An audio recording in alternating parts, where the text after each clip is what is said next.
And welcome to episode 21. Bet Parks presents Stick to Hockey Live. Anthony DiMarco from the fourthperiod.com going to join us in just a moment. It's a crazy week, a little disjointed because of the holiday, but I hope everybody's going to have a good, safe, happy Thanksgiving tomorrow and enjoy the holiday. From a hockey standpoint, it's obviously a tough time right now with a lot of guys out, but we'll talk about that and more. But let me tell you about a great time because it's a great time to get in on the Bet Parks app. If you're already there, this is a fun week because you've got tons of football coming up tomorrow and all through the weekend, college and pro. You got hoops, college and pro. You got hockey tonight. You've got hockey on Black Friday. It's going to be a lot of fun. So World Cup, you can obviously bet on that as well. So get the Bet Parks app. You're going to love it. It's easy to use. Same game parlays, live in-game betting, player performances, props, teasers, parlays, you name it. It's all there for you. And here's the Broad Street boost for this week.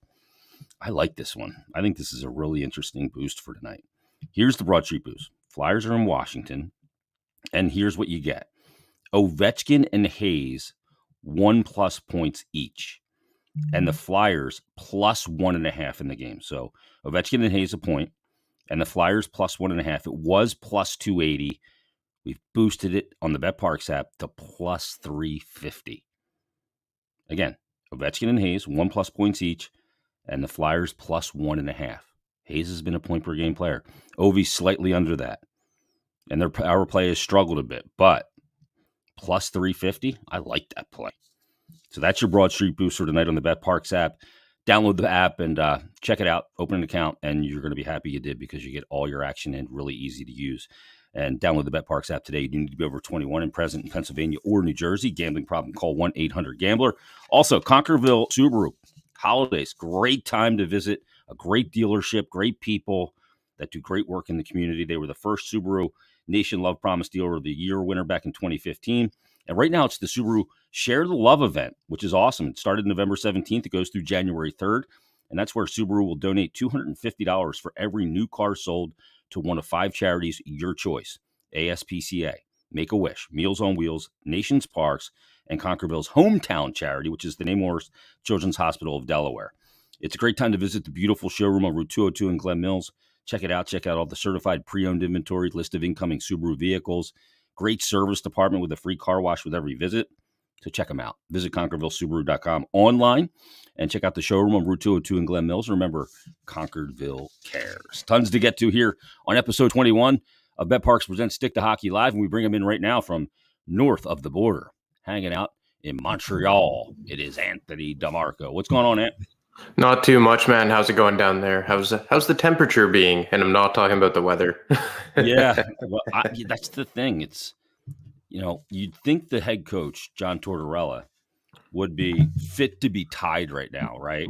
With a 7-game winless skid and, all the elements thereof. But he's been, in his media availability, he's very understanding of the situation, even saying, we're trying to figure out who is who and who this team is, but how do we do that when you've got the likes of Konechny, Lawton, JVR, Coots, Cam Atkinson, and Wade Allison all out on the shelf right now? 5 of your top 6. Allison, you could make a top 6. That top 6 right there would probably be certainly better than the top 6 that they have right now.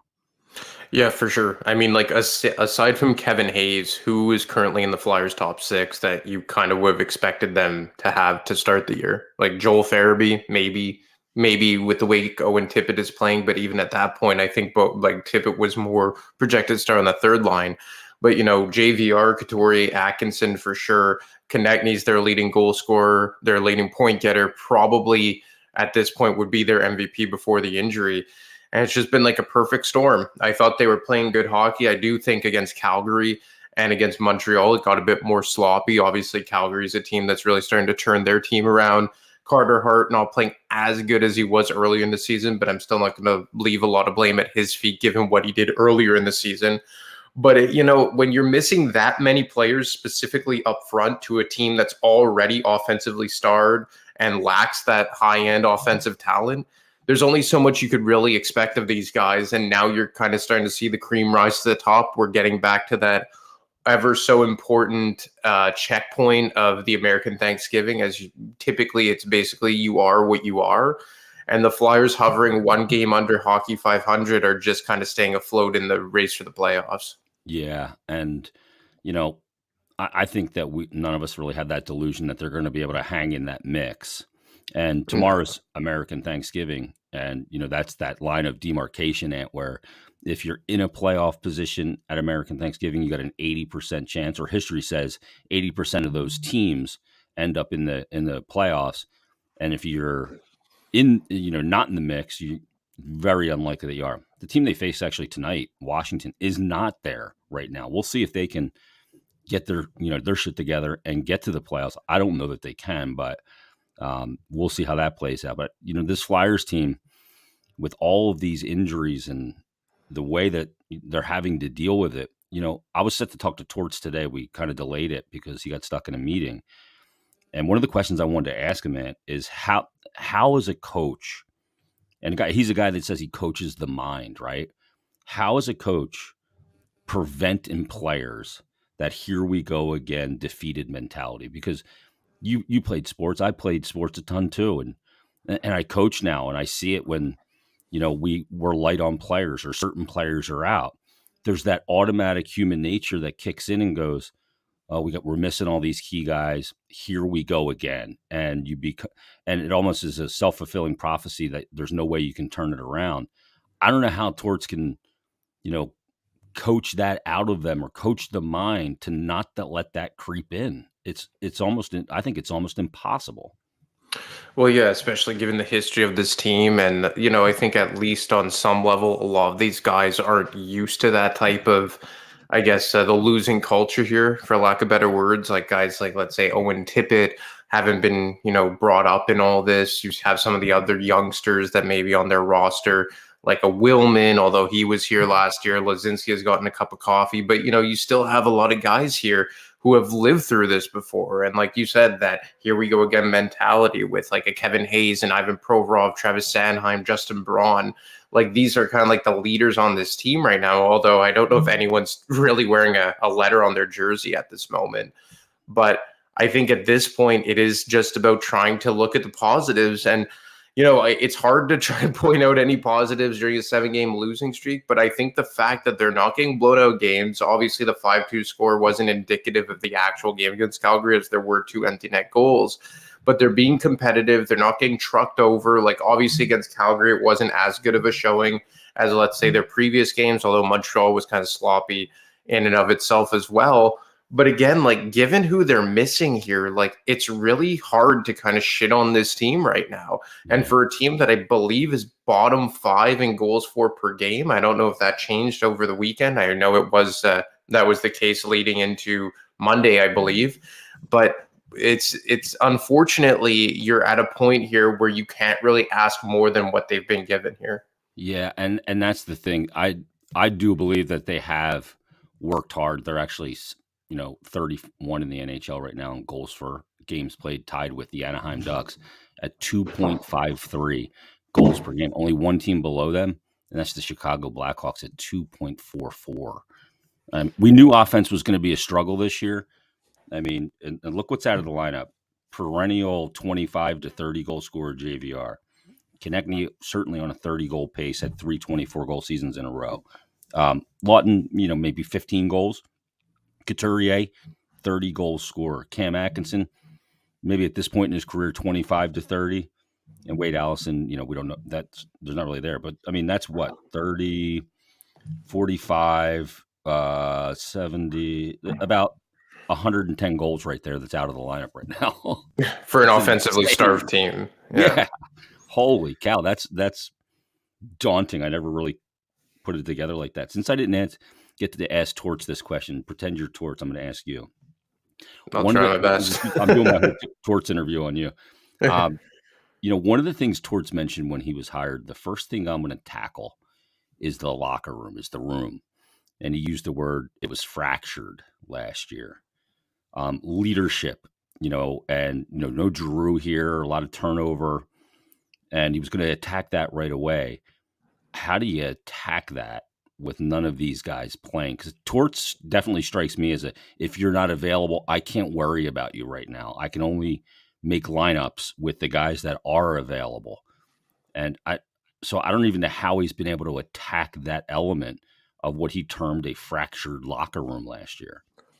Well, yeah, you can only really worry about things that you can control. And in terms of the locker room, you kind of have to look at the guys who were there last year, the former, or I guess are still kind of leaders of this team. And I look at two guys in particular, and that's Kevin Hayes and Ivan Provorov. Yeah. I think Ivan Provorov has probably been their best defenseman this year. Like, obviously, the analytics haven't been perfect for him. He's been a very high event defenseman.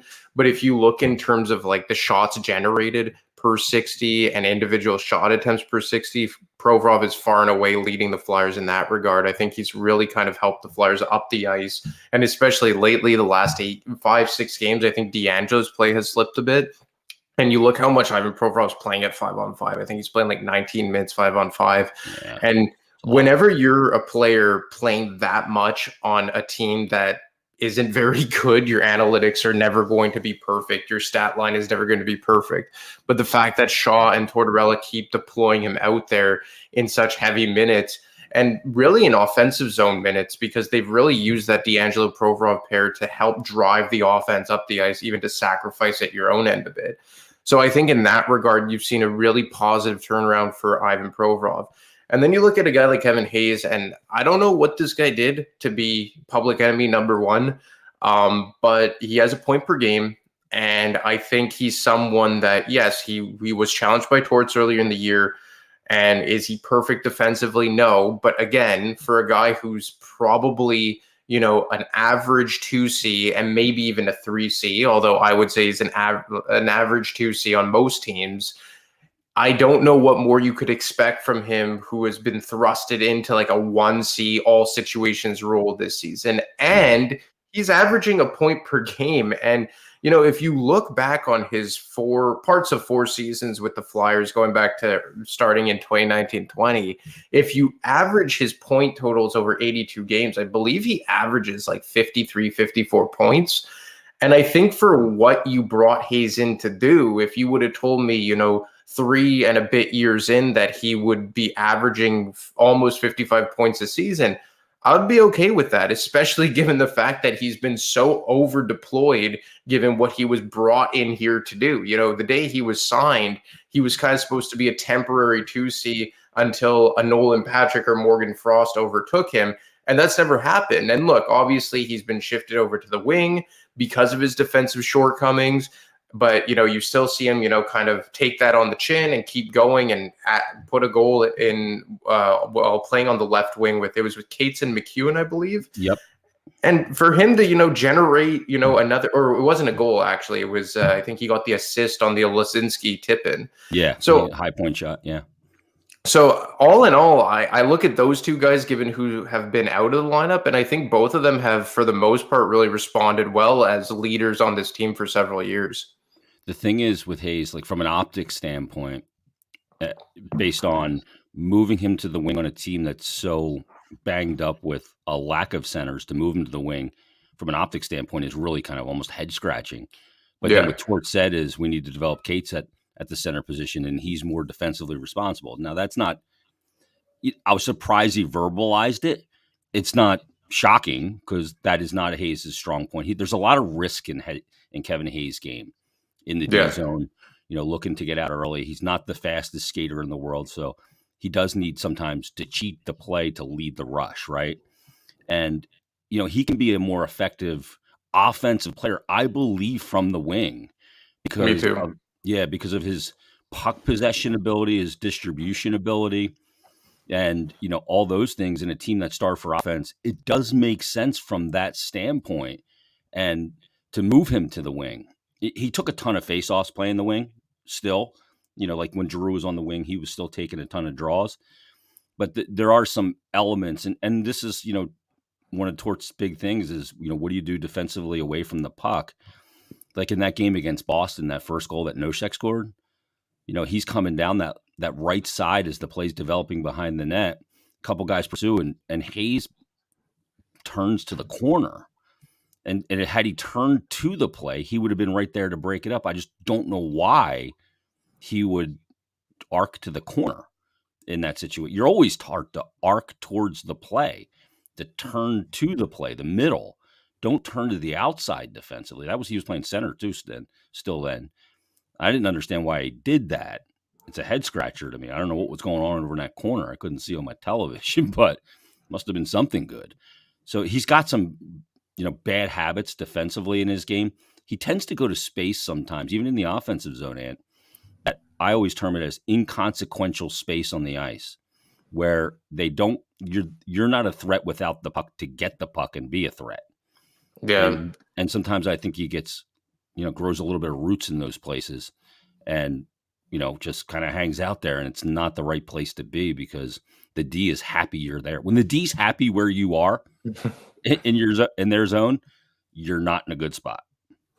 Yeah, and he's not the most fleet of foot guy either, right? So I find you can see him cheating in either zone sometimes. Like at times, like kind of like to your point in the offensive zone, he almost seems too high where he's not really effective on the forecheck because he's cheating because he isn't as fast to get back. But I remember when they signed him and everyone was kind of freaking out that he would box out a Nolan Patrick. We know how that went.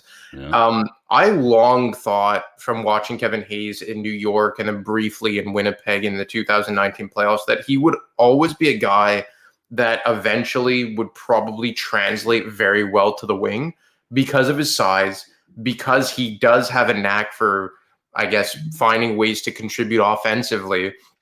And I think that if he could worry about simply playing down low, and because he's such a bigger body and he wouldn't have to be worrying about having to peel back offensively, wouldn't have to cheat, I think he could do a lot of damage. And look, his game is not perfect. Like among Flyers forwards this season, he has the worst on ice expected goal differential at it's almost -5. I think it's -4.76 per money puck or 4.46.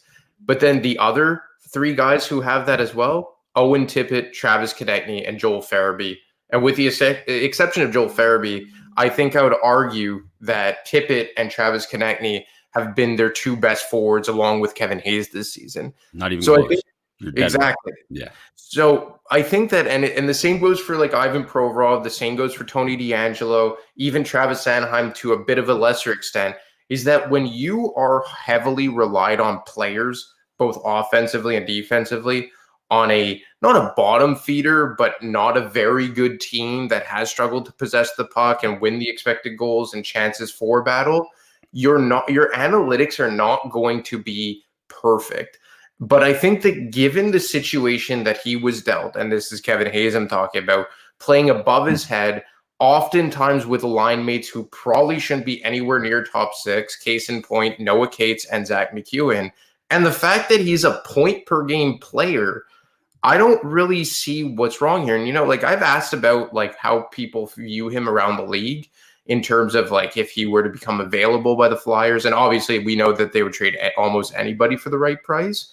But, I've had people say like he has negative value. He has the worst contract in the NHL and all this. And I say like for a 50 to 55 point center at $7 million, there's 3 years left on his contract, who could play all situations, it's not really an egregious contract. Is he overpaid? Yeah, I think in an ideal world, Kevin Hayes is like a $5.75, $6 million player.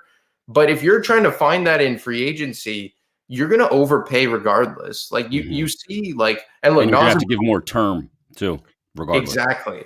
And like you look at a Nazem Kadri, who obviously coming off the career year, but I think overall he's like a career 60, 65 point guy. So 10 points more per season than Kevin Hayes. He signs a $7 million contract when he's 32. Yeah, that's crazy. So if you're a team, and for whatever reason, I know a lot of people look at Boston. I look at Colorado as a team that could use a Kevin Hayes, like a solid 2C to play behind McKinnon. I don't know that for certain. That's just me just speculating. I think there'd be a decent amount of teams that would at least inquire about his services, given only 3 years left on that contract.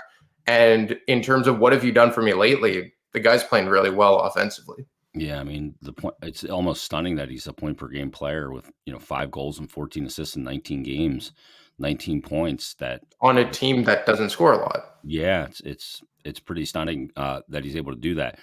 Eric messages in and says, "I think it's time to trade people now. JVR, Sealer, Braun, Risto, Frost, Hayes. Then bring up Everyone. York, Zamula, and Ratcliffe. He said he can't spell well. Right now, Eric, is not the time to trade people. There is when you're making trades, you want to do it when you can get as many teams involved as possible to drive up the compensation of a trade. And there's no urgency right now to make all those kind of all of those kind of deals. You're not seeing trades happen yet. I think Jim Rutherford's probably going to kick it off at some point. He usually does out in Vancouver, but there's not that urgency right now. The reason why he hasn't done anything yet either is because he can't get multiple teams involved. And there's teams with needs like Toronto, Ottawa, both need D really bad, but a GM looking to trade guys away is not making that deal until he can get multiple teams bidding for the same player. Carlson's a name that's out there right now. Erik Karlsson's having a just unbelievable year. I'm stunned by it. But, is he a guy? Now, Jacob Chikrin's out there because he's back with Arizona. There's some players available, but now's not the time to trade all of those guys. JVR has been injured and is not even back yet. You don't trade him now. Sealer's can't, I don't even think. Yes. I mean, Sealer's not going to get you much. Braun is a deadline acquisition. Yeah. Ristolainen's got a lot of term left. I'm not saying he's untradeable. I think he is tradable. And Hayes and, York is down with the Phantoms for a reason. Now, he is leading them in points. He's playing well. And he'll probably be back up here at some point this year. But they need him at the NHL level to have the same urgency he's playing with down with the Phantoms right now. And now's not the time. It's too early. You're not saving your season, Yeah. And another thing that we have to remember here, and look, I think there are going to be several guys here traded. Like, I think Braun, by the time the deadline comes, will be gone. Sedlak, JVR probably. Like, these are guys that are not part of the future here. But at the same time, this season, as much as it is about setting up for the future, it's also about setting a standard. Like, I spoke to some with the Flyers on Friday, and they were very steadfast that, like, this season has gone as expected in terms of what the hockey ops wanted. And one that thinks is setting a better standard, a better work ethic. And what kind of mood would that set if you're a team that is battling injuries? You're absolutely like breaking your ass because they're working hard. They're staying in games despite all these injuries. And then your GM starts trading up all your healthy players. Like a guy like Justin Braun, get rid of him. You trade a guy like Nick Seeler, who's been very good. It's not going to set a good precedent, and it's not going to really encourage your players or your coaching staff if you start gutting your team before the calendar even flips to January. So, like you said, I think guys are going to move, but I just don't think it's going to happen now. And you look at the trade market across the NHL, like nobody really makes moves at this time. Like you look at a Toronto team who's missing their top three defensemen. I don't even know if they're going to make a deal before January because, as you said, you're not going to try and get ahead of the market. Well, you could try and get ahead of the market, but most teams don't until you see who else is available and you don't pay for a guy when you could have maybe gotten someone better or better fit for less. And the other part about this is that they want to be competitive next year, in my opinion, based on conversation I've had. They want this still to be a relatively quick turnaround. So if you start, again, like let's use Risto and Sealer for an example. Like Nick Sealer to me as a number 7D who has some cost certainty going into next season, is it worth trading that guy when you're probably going to need that exact same guy and you're probably going to get, a 5th round pick for him? And even the thing with Rasmus Ristolainen, like I would argue for either side, trade him if you could get a good return, but you're still going to have to go get that same player if you want to be competitive next year. And you're probably going to pay just about the same thing to go get him. Like, I know like people hate Ristolainen, and I get that. But if you look across the NHL, like right shot defensemen, especially bigger ones, are some of the most overvalued commodities in the entire league. Like Jacob Trouba makes $8 million a year. Tyler Myers makes $6 million a year and is probably going to gain assets for the Vancouver Canucks at the trade deadline. Eric Goodbranson got signed to a $16 million contract this summer. So even if you want to get him and get him out and get whatever you can, and I know people don't want to believe this, but as you said, I think you could get at least something for him. You're still going to have to turn around and go spend that money on a similar type of player next year if you want to be competitive. So you have to be careful with who you just jettison off this roster. Yeah, there's a cost for a replacement too. Exactly. In a rising cap world, that if the cap goes up a decent chunk this year, that price goes up for Exactly. a second pair defenseman, right shot guy. All those prices are going to go up because you signed some of these guys before the cap began to rise. Means that you're basing it on that salary cap, and it could change really quickly. Like Jason Robertson, like his contract, and you go, well, it's going to work out long term. He might be a little overpaid now, but I mean, he's basically underpaid right now for what he's doing because he signed this under the structure of this cap, not the cap that's coming. Because the thing you got to look at, the most important number is percentage of cap. Is really because this is a puzzle that you got to put together. So that's a big part of the equation. Matt messages in. Matt Aston says, "Hey guys, thanks again for the pod and conversation." Then he says, "There's been a lot of good talk about accountability with the front office or players in particular. Could you speak a little to the continued poor performance employment by the scouting developmental staff?" Now, let's talk about that because the way the scouting department. There's two different scouting departments. There's the amateur scouts, which get you ready for a draft, and then there's the pro scouts, which are trades. They really haven't made trades that we would be able to put them on the griddle for. The amateur scouting, and you look at their drafts, I don't think they've drafted poorly. I really don't. And you look at how they've drafted and what they've gotten. And somebody else here mentions. Let me see. Let me bring it up real quick. Matt says again. He says.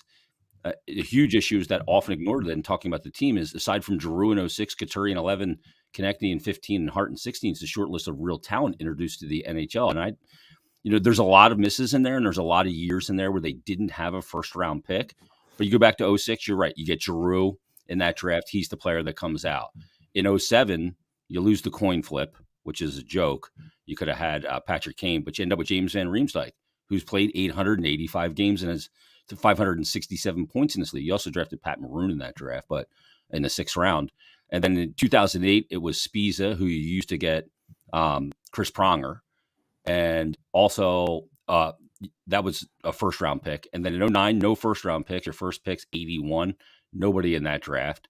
Eric Wellwood, I guess, played a little bit. And Oliver Larson had a cup of coffee for 16 games. In 2010, no first round pick. Their first pick was 89. And then 2011, it's Couturier, Nick Cousins, that draft.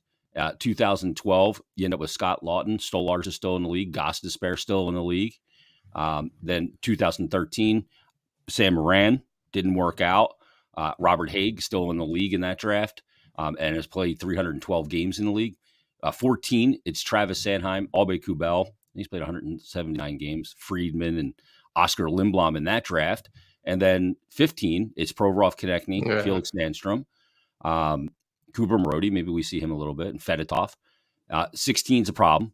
Rupsev in the first round of 22. But you got Hart in the second round of 48 and Wade Allison in that draft. And then in 17, this is obviously the rough one because you move all the way up to 2. You take Patrick, you get Frost and Ratcliffe, Ustimenko and Noah Cates are in that draft, and Ole Lixell as well. 18, you get Farabee. Yeah, Jay O'Brien, who knows what the hell? He's playing better now, but you also grab Sam Urson in that draft.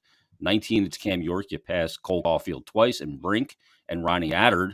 Those guys all probably will play in the NHL. And then Forster, Emile Andre, and Wisdom, and Denoyer in 20.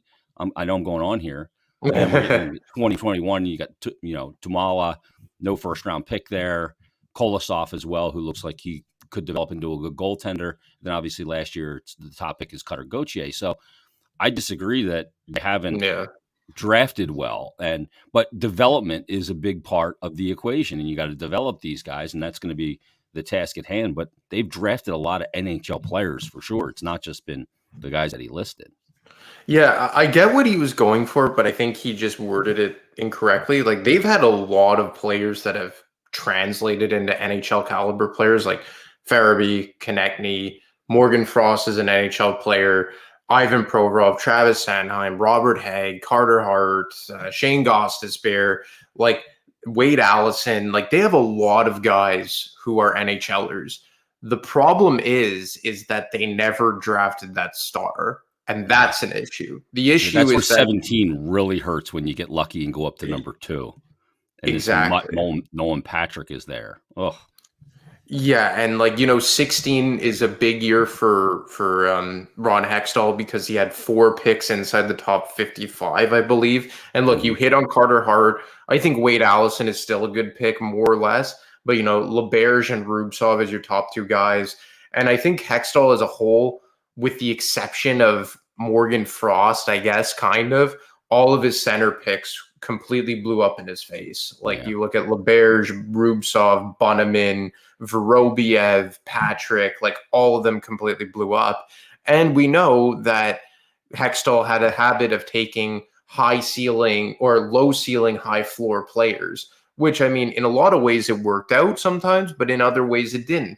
And then you look at Chuck Fletcher, and obviously the Cam York pick is getting harder and harder to defend, especially forget about Cole Caulfield, but you move back from a pick that could have landed you a Matthew Boldy. And then even when you selected York it was 14, I believe they selected him, you not only pass on Caulfield, but you pass on Peyton Krebs, you pass on Alex Newhook. But again, does that mean that York is a bad pick? Probably. It doesn't mean that he's a bust or whatever. I think he's going to be a fine NHL player, but it doesn't look good based on what you have or what you have. And I've said this for a while, is that I think that the Fletcher Flair drafting regime, that part of their regime rather, will be weighed heavily on what happens with Cutter Gauthier and to a lesser extent Tyson Forster. Because the thing is that even if Cam York doesn't pan out, it's going to look bad because of the guys you passed on, specifically Caulfield, but you are stacked with talent at the left shot D position throughout your organization, including in the NHL. But Gauthier and Forster are your only aces in the hole of getting true high-end offensive contributors at the NHL level. And Forster is probably more of a 25-goal second line guy, kind of like maybe like a higher end Owen Tippett. But Gauthier, in my opinion, to this point, is the one guy that absolutely has to hit, because aside from him, I don't think you have any player in your system that projects to be a top line caliber player. He'd be a guy that's great on the wing on a second line on a good team. If you get some lottery luck and you could land a Bedard or a Fantilli this offseason, right? Then you go, oh man, look what we have now. We have a superstar, top line center in the making, and we have a guy that could be, I think, really be a good player in the NHL, like high end Kreider type thing. Yeah. Is that kind of what you see out of Gauthier as well? Yeah, and like I think consistent Kreider, I guess. Yeah, and probably more of a natural goal scorer that like he could probably score more from distance as opposed for a Kreider who's very just like go into the dirty areas and just jam the puck in from just being at 50 last year too. Yeah, I know it was insane, but I think Gauthier for the most part has been playing left wing at Boston U. I don't know if so I mean obviously you want him as a center, but you're not going to force the issue. I'm not starting him there in the NHL at center. You don't think so? I don't start him at center. I start him on the wing just to let him assimilate. If he comes in this year after his college season, I start him on the wing and don't give him the responsibility of center right out of the gate. I think depending what happens with the lottery is going to kind of depend on what we see them do this summer. Like if you get a top 3 pick and you're going to get a Bedard or a Fantilli, then maybe you don't have to go big game hunting for a center. You don't have to worry about a Horvat or a Larkin or whatever. But if you get something in that 5 to 10 range and you're not getting that franchise center, then I think maybe you do go after one of those 2 guys I just referred to. And I kind of brought this up last week because someone asked me my top 3 things that I would do this summer. And one of those things would be choosing maybe between a Farabee and a Konechny on who to hang on to long term. And this isn't me saying that's imperative that they get rid of one and only keep one of them. but more so me saying that, like, given the current state of the salary cap in the NHL, you can't have too many wingers in that like $5 million range. Mm-hmm. And you see they have Atkinson, you have Konechny, you have Farabee. Tippett's probably going to be a guy that in a year and a half is going to fall in that range. Do you think that maybe one of those guys will have to be not jettisoned because you're going to get a good value, but do you think they would be best served to move on from one of those guys, gain assets, and reallocate that money to the center ice position? Pending, like you said, pending what happens in the draft and draft lottery. Yeah, absolutely. Because you can use the equity of your depth at wing to be able to supplement the importance of the middle. Yeah. Look, I mean, this is no slight to wingers, but centers are more important. Yeah. They drive a team. The way you build your team is up the middle. Goaltending, defense, and centers. Wings are much easier to replace than a center is. Now, there's obviously only 4 centers on a team, and there's way more wingers. There's 8 wingers, right? Yeah. That play. So it stands to reason, but it's just the fact of the matter. Couple more things. Matt also messages in. Matt Aston says, for those of us not privy to the inside info, would you mind speaking on the influence/structure of the Flyers front office? Clearly, Chuck Fletcher works in collaboration. Who are the other big names, either as staff or alumni? I think when you're talking about, Matt, and you can speak to this too, because you talk to guys in the organization, but I think when you're talking about trades and all of those things, alumni have they're not in the day-to-day. They're not in that. Like Bob Clark's not in on that, saying, hey, we should try and grab this player. He's not scouting or anything like that. Playing golf. Yeah, he's playing golf in Florida at this time of year. He's not in Flin Flon. It's too cold for him in Flin Flon right now. But so those guys are not involved. And yeah, it is collaborative. Brent Flair and his scouting department are a huge part. Alan McCauley is a huge part of the equation, from a development standpoint. And, all of those guys in the scouts, and Joachim Grunberg over in Sweden handling the European duties, they're all a part of that collaborative effort. The dynamics. And then you obviously have guys like Danny Briere, who goes to a lot of rinks and is watching guys. So it's all part of the equation in collaboration. And then the other part of that too, Ant, is the collaboration with the coach and with with Torts trying to figure out who's who and who's going to be here going forward. Once you get the answers to those, then you go, okay, these are the guys that aren't, so we're going to move them or do whatever. And then you got to figure out based on who those guys were, where are the holes that we now have to fill? Yeah. And you don't have that answer just yet. We don't know how Torts feels about that and his evaluation. It's going to take a lot more time. Yeah, like I think over the last 12 months, you've seen a ton of guys added to that front office. Like Alan McCauley, he's director of player personnel. Is that his title? Mm-hmm. Then Tom Minton is he development, or he's not the analytics guy? I don't believe it's no. The analytics guy is Ian Anderson. Ian Anderson from Yes. So then Tom Minton, I forget his title. Him and McCauley were brought in. Ian Anderson was brought in over the last 12 months. You get Danny Briere, who was elevated from his role in the ECHL to the special assistant to the GM, even though he was doing some scouting and helping in on player development beforehand. Brent Flair is effectively the general manager of the Phantoms and oversees their amateur scouting department. So, I think that maybe one fault you could have about the structure of their front office, and like you said, the alumni, guys like Barber, Lombardi, Holmgren, like they're only in on big decisions, specifically Clark and Holmgren. Obviously, we know that they pushed hard for a guy like John Tortorella. But, I've heard a lot of people say, like, we went from one guy in Hextall who like ruled with an iron fist to now having too many cooks in the kitchen, and now there's too many voices and there's indecisiveness. But I think more and more you're seeing a lot of front offices operate this way by really delegating more. Like you look at the Toronto Maple Leafs, like I think they have like 5 assistant general managers. It is absolutely bananas what they have going on there. You look at the Montreal Canadiens, where you have Jeff Gorton as the executive vice president of hockey ops and then Ken Hughes as the GM.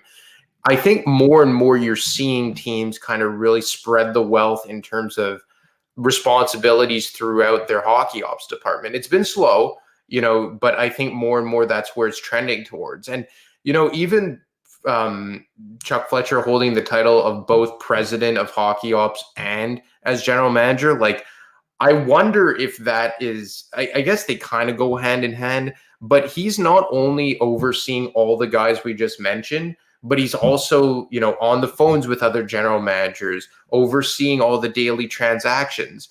And I think that maybe it would be best served if like they eventually split those two titles. Like, obviously it's not like in Toronto where there's just one president, like in Brendan Shanahan for the entire organization, or in Boston where you have Cam Neely. Like, the Flyers kind of split it with hockey ops, which is Fletcher, and I guess it's Val Camillo on the business side. She's the president.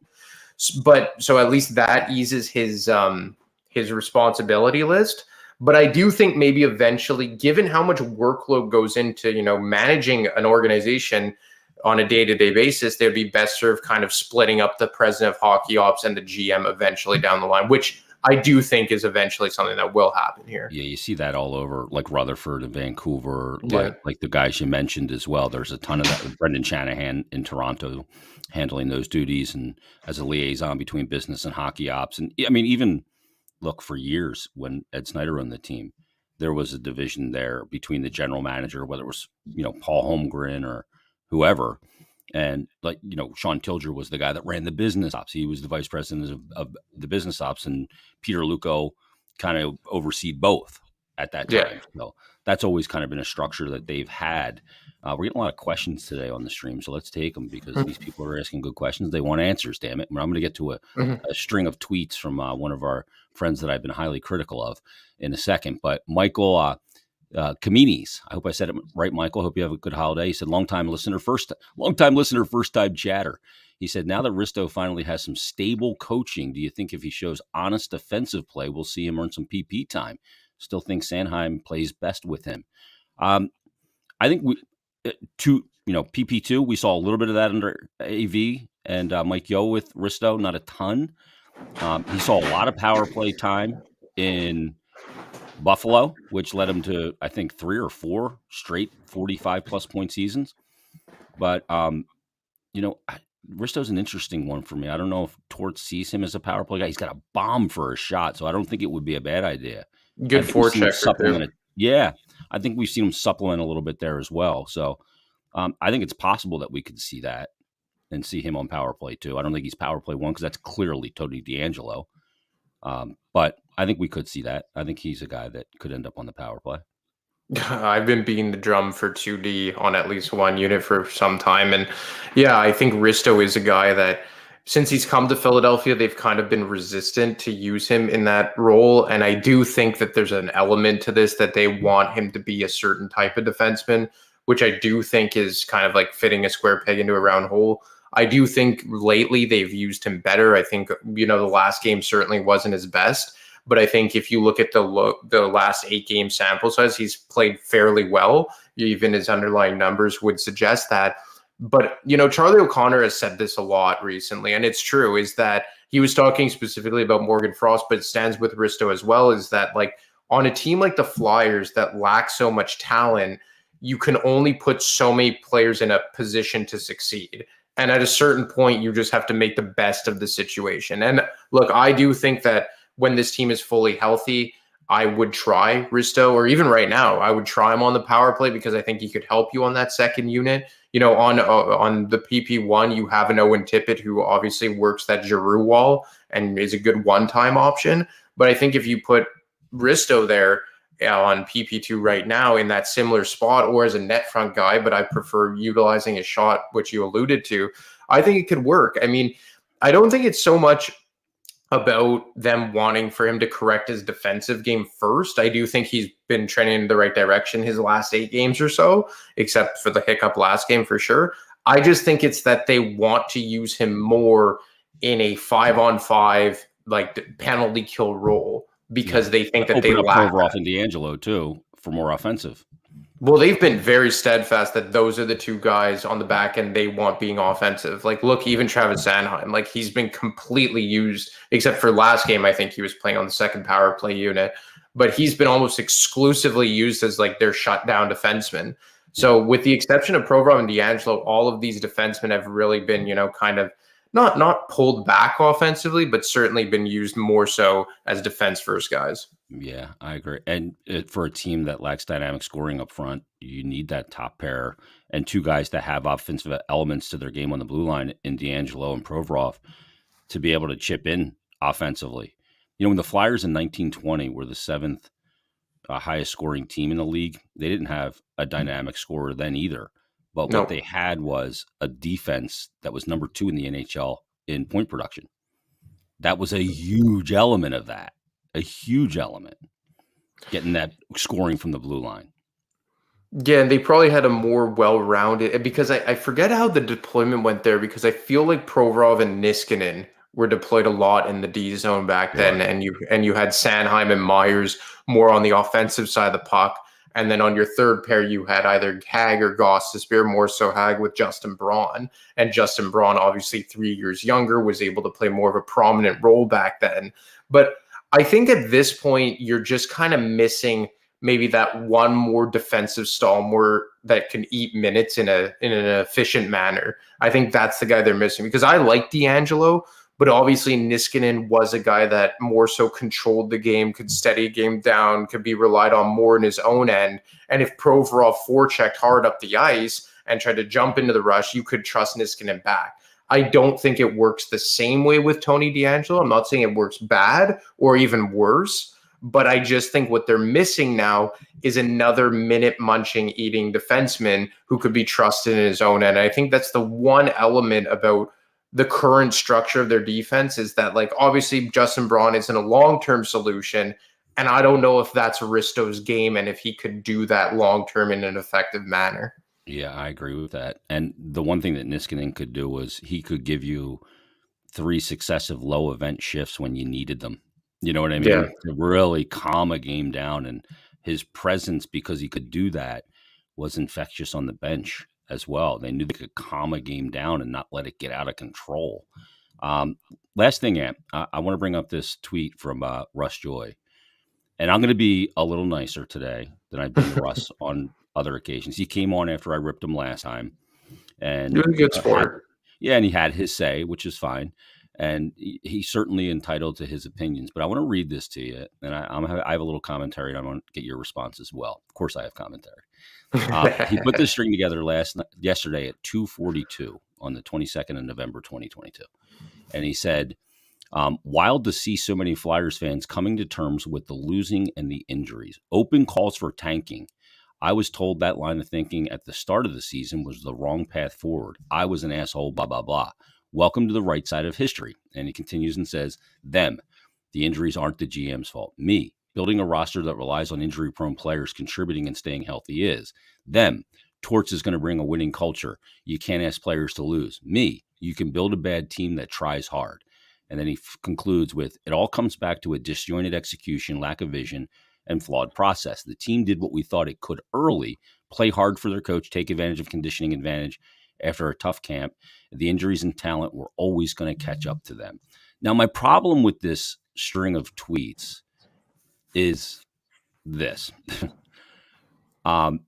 There's some things that he says in there that I don't think are debatable, and I agree with them, but there's elements in there.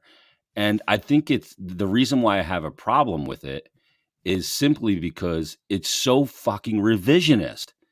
This is the guy that in the offseason advocated hard for the team to go out and trade for a 40-goal scorer in Alex DeBrincat, and also railed against the team and wanted them to go out and sign a 29-year-old winger and Johnny Gaudreau for huge money.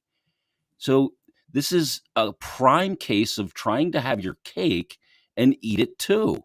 You cannot advocate for those things and say you wanted the team to tank, because it's not consistent. And this string of tweets, I look at it and go, this is a guy that wants to get some attention and get some replies, and people called him out on it. And I mean, I don't know what to say. It's I don't know. I'm gonna bite my tongue a little bit today for once in my life. Yeah, like, I mean, there are some people that wanted DeBrincat and Giant Gaudreau. Like my co-host on Brotherly Pod, Dan, He Yeah, wanted Dan's those very guys. emotional, very emotional. He Very wants every toy emotional. that's out there. Exactly.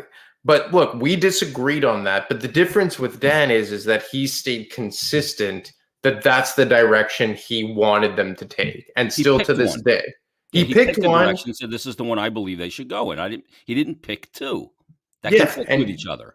exactly. And like, even if we disagree on things, I've always respected Dan because he stays steadfast in the approach he wants. But a lot of people here have been complaining for the better part of 18 months that they want a rebuild. They want a reset. Stop, sacrificing long term, stop mortgaging the future for like a mediocre present, a mediocre product in the here and now. But now that they've done that, there's a lot of people that are still upset. And Russ is correct in that, is that the same people who were bitching and moaning that they didn't want them to go out and, mortgage the future, what was it, 10 months ago? Oh, everyone was mocking aggressive retool, right? Yep. Everyone was making fun of them for that. And then when they decided to pivot and actually do a pseudo rebuild, now people are still not happy. But I think in Russ's case, like, I mean, I get it, what he's saying, and I do agree with what he said, much to what you said, is that I think that this is probably the best thing long term.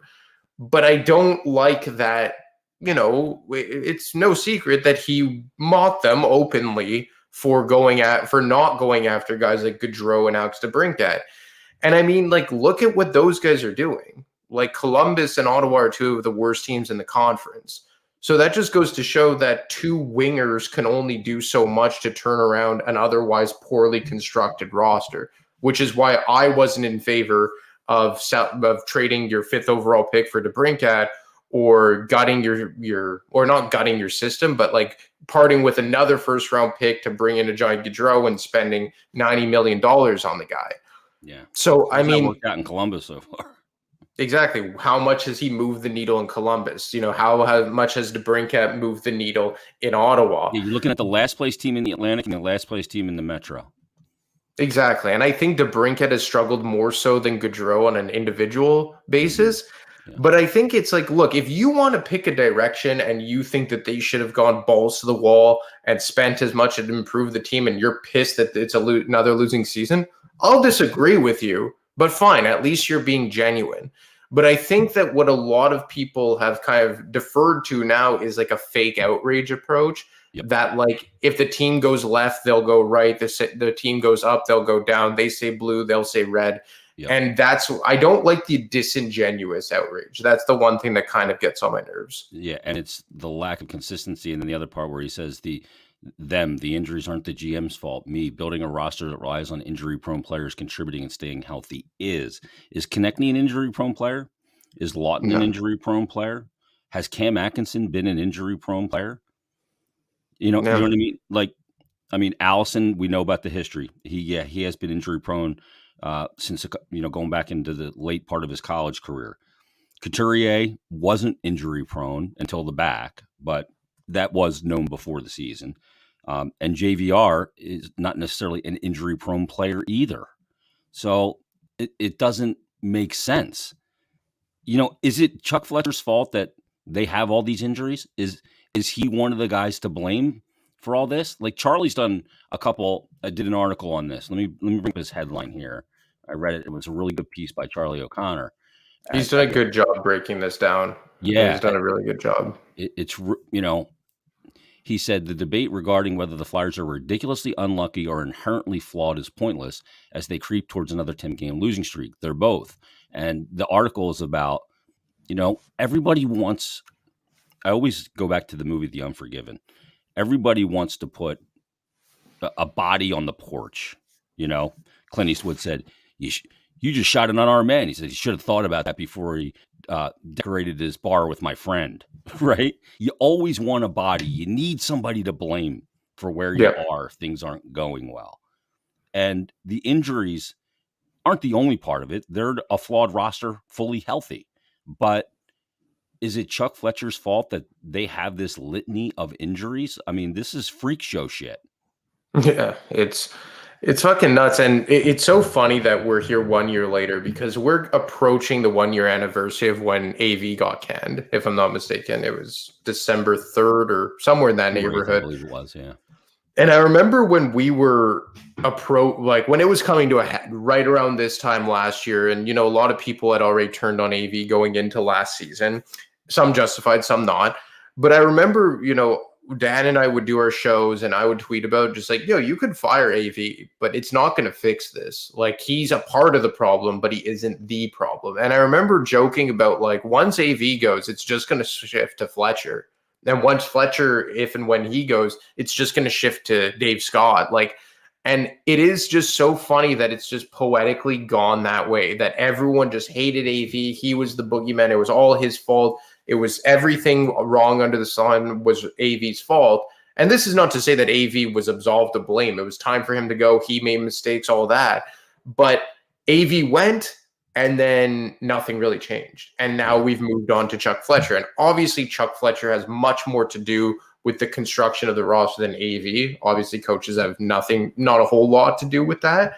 Although AV did ask for a lot of the players that they got last season. But now we've pivoted to hate towards Chuck Fletcher. And look, there's enough of what Chuck Fletcher has done during his regime to point blame at him for. Not going hard enough to improve the team at the 2020 deadline, sitting on his hands in the 2020 offseason, trading a haul for Ristolainen when they probably weren't in a position to do that. Whatever you want to blame him for. The deception at the last year's trade deadline heading into the offseason, whatever. But to blame him for injuries, like, I can't really blame him for that. And even the Sean Couturier thing is like, look, I was a guy that thought they should have moved on from Sean Couturier. The full disclosure. I've told you that. Whether you agree or disagree, that's where my standpoint was. But even with that being said, when they signed him, the guy had yet to experience all these injury issues. So had you not signed him, and let's say your plan was to go into the last season to potentially move him at the deadline, and he got hurt anyway, nothing would have changed in that regard. You can't trade a hurt player for a haul, which would have been the theoretical goal if you wouldn't have signed him heading into last summer. So, I mean, the injury thing for me is not something you can point the blame at Chuck Fletcher on, especially when you're seeing the amount of injuries league-wide. Like, I use Toronto as an example. Like, Kyle Dubas, to me, is a very, meh GM in terms of how he's constructed that team. I think it's flawed in a lot of ways, specifically the bottom six up front. But is it his fault that Morgan Riley and TJ Brody and Jake Muzzin all got hurt at the same time? I can't blame him for that. And I think that's still stands. Exactly. And you're seeing all these injuries across the NHL right now. And I think a large part of it is due to the incredibly condensed schedule over the last 24 months. Yeah, I agree. I mean, there's $38 million sitting in Columbus right now. Couturier leading up to his extension, the 17-18 season, all 82. 18-19, he played 80 games. 19-20, played 69 of 69 games. The next year, it was a 54-game schedule. He played 45 of those, but he was on COVID protocol, is why he missed games there. And then last year, obviously, he got hurt, and he played 29 games and hasn't played yet this year. So I'm not going to say that he was an injury-prone player. He missed a little bit of playoff time, the shoulder when Ovechkin destroyed him at the red line. Against the boards. Yeah, he missed him. He missed some time. Atkinson's a guy that, in 1920 missed some games, played only 44, but prior to that, played 80. After that, played 56 in the 2021 season, every game that season. And last year played 73 games. So you don't expect that to happen where you haven't seen either of these guys so far this year. That's the point. And I'm taking it easy on Russ today because tomorrow's Thanksgiving. I'm in the holiday spirit. But I find this string of tweets very disingenuous, again, because you cannot have it both ways. You can't bitch because they didn't go get DeBrincat. Like, he just put out a tweet last week when DeBrincat scored against them twice, lamenting the fact that they didn't get him. And then saying and look, the tanking word, do you think a team that hires John Tortorella is going to tank? No fucking way. Like, is that just a lack of awareness? Like, they're never going to tank. And Well, I've yet to see where, look, if you want to go through a pronounced rebuild and tear down to build up, okay. But the tanking word to me is kind of ridiculous. well, it's because it could always blow up in your face, right? And But I with their think that contracts, you couldn't tank anyway. With who's under contract and what, you couldn't tank. And I think a lot of people would say like the dignified tank is the best way, where you're competing well and you're competing hard and you're setting a standard and you're not Well, that's what they're sacrificing. doing. Yeah, and you looked at the Toronto Maple Leafs in the year that they drafted Austin Matthews. You know who the coach was that season? The first year of him behind the bench, That Mike Babcock. Babcock. Yeah. So He I'm said not there'll be saying, pain before we get better, too. and is that not pretty much what Tortorella said when he got here in not so many words? So I mean, as of today, like I think that it has been more or less a dignified tank because you're competing in games. It's not a disaster. I think that it is a very different team than we've been accustomed to the last 3, 4, 5 years. It is different. It's at least showing off what you may have with some of these players going into the future. Like, I mean, like, look, there's some players, younger players, I mean, obviously, that I think are going to have a future on this team. There's some players that I think are going to have a future on this team. But when you look at the sheer amount of volume of players they have of because I think the Flyers, going back to what we were talking about half an hour ago, was that I think they have a lot of NHL caliber players, but not a lot of high-end players. And that's what you have to figure out this season. Like, for me, like I use a guy like Morgan Frost. He's an NHL player every day of the week. But is he going to be a guy that can carve out a niche on this team long term? And I look at what a guy like, let's say, Elliot Denway is doing in Lehigh Valley. Like, if it comes down to one of them being your long term 3C, who are you going to pick? Yeah. Like, so who fits that role? Like, that's where Denway should be. And for Morgan Frost, based on the pedigree that we thought, he should be in a top 6 role. Exactly. Or let's say like a guy like Wade Allison. Okay, I love the way Wade Allison is playing, or was before he got injured. But how long before, let's say, a Bobby Brink gets healthy back and he comes in and he's also a right wing proly that fits that same, tier as a Wade Allison as a third line right wing? Or what happens when a Tyson Forster shows up? Although maybe Tyson Forster is going to be pushing more a guy like Owen Tippett. Or then you have a Zayd Wisdom. What's that going to mean for a guy like Zach McEwen, who I think still isn't overly young. McEwen's like 25, 26 years old. Mm-hmm. So you have to figure out the long-term roles of a lot of these guys, like Tanner Lazinski as well. Yeah. Noah Cates, I think, has a future here, even if it's as like a 4C or whatever. But that's why this season isn't so much a waste. Like 2021 was a waste. Last season was a waste. This year isn't a waste. Does it suck that it's going to come with a fuck ton of losing? Probably. Yeah, it's not fun. It's not great. Yeah. But at least you could look at this season and be like, it's anything but a waste because of the approach they took. Yeah, and I think the really important thing we'll end on this, Ant, is that we figure out a timeline, an arc. When does the clock start? Are we, by the end of the season, are we going, okay, we feel good going to this offseason. We know who's who. We know who's part of the solution. We know what we need to get, and a little lottery luck, and then the draft and a good offseason, you could really start to get excited about something swelling in Philadelphia again with the Flyers. And great stuff. We really went long today. We worked a little overtime on the eve of Thanksgiving. Now, what do you do up in Canada for American Thanksgiving? Nothing? Normal? No, it's actually like we kind of celebrate it in our own way. Obviously, we still all go to work, unfortunately, but we have like the Black Friday specials. Everyone's big on football here. Like everyone goes crazy for the NFL. So we still get some of the shrapnel, if you will, from you guys down there in the States. But It's very much celebrated up here too, but in our own way. Nice. Well, enjoy the day. Thanks for doing this today. Great stuff as always. And we'll talk next week, brother. Yeah, man. Try not to eat too much turkey today, okay? Yeah. There he is, Anthony DiMarco from thefourthperiod.com. Great stuff. There was a lot to talk about today, and we went into a lot of directions. And thanks to everybody on the stream for, their questions and comments. We always appreciate that as well. Always get great stuff from the listeners of this podcast. Now, I just demand that all the listeners of this podcast leave us a 5-star rating and a review.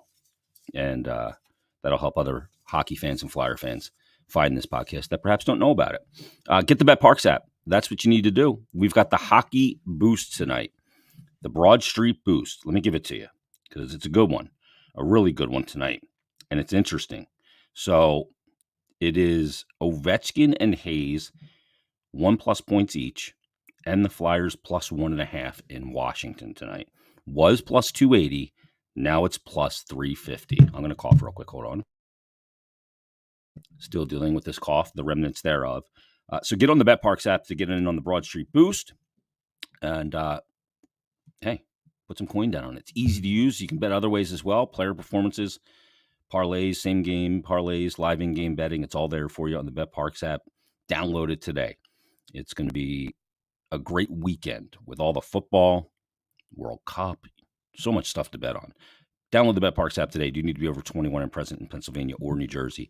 Gambling problem, call 1-800-GAMBLER. Other sponsor, Conquerville Subaru. Check out the dealership on Route 202 in Glen Mills. It is fantastic. If you buy a car right now, it's a fantastic time to do so because they've got the great Share the Love event going on through January 3rd, and they'll donate $250 for every new Subaru bought to one of 5 charities: the ASPCA, Make-A-Wish, Meals on Wheels, Nations Parks, and Conquerville Subaru's hometown charity, the Namor's Children's Hospital of Delaware.